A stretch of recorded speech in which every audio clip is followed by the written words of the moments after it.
zangu wa Kristo niwape jibu. Misalaba mitatu ya wachanganya watu wengi.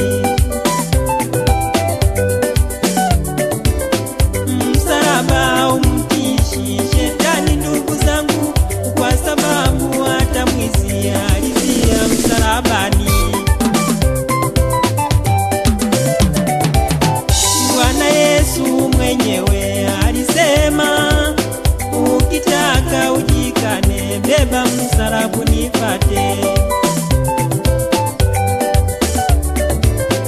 Ni lazima ujiulize ndugu yangu, kati ya misalaba hiyo ni upi wewe utaubeba?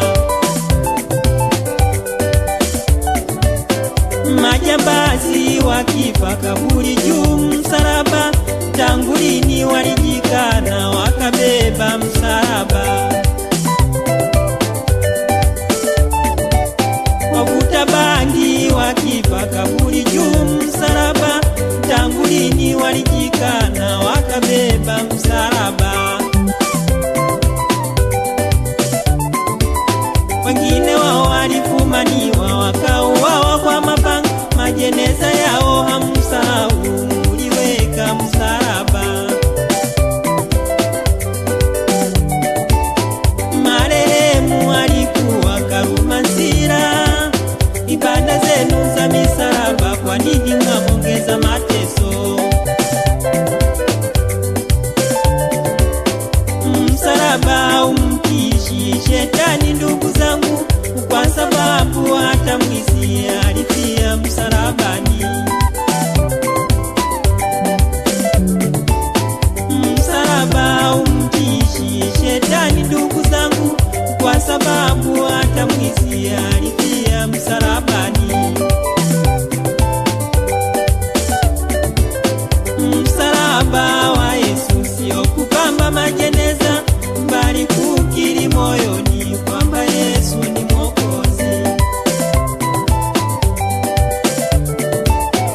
Msalaba wa Yesu sio kupamba makaburi, bali kukiri moyoni kwamba Yesu ni Mwokozi. Msalaba wa Yesu sio kuchonga kasanamu, bali kukiri moyoni kwamba Yesu ni Mwokozi. Msalaba wa Yesu waokoa, ukibeba msalaba ni lazima uokoke. Msalaba wa Yesu unaponya, ukibeba msalaba ni lazima utaponywa. Msalaba wa Yesu ni uzima, ukibeba msalaba ni lazima una uzima. Msalaba wa Yesu ni amani, ukibeba msalaba ni lazima una amani.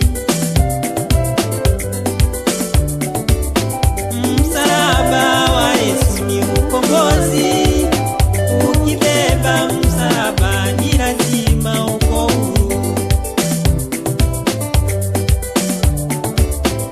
Msalaba wa Yesu waokoa, ukibeba msalaba ni lazima uokoke. Msalaba wa Yesu unaponya, ukibeba msalaba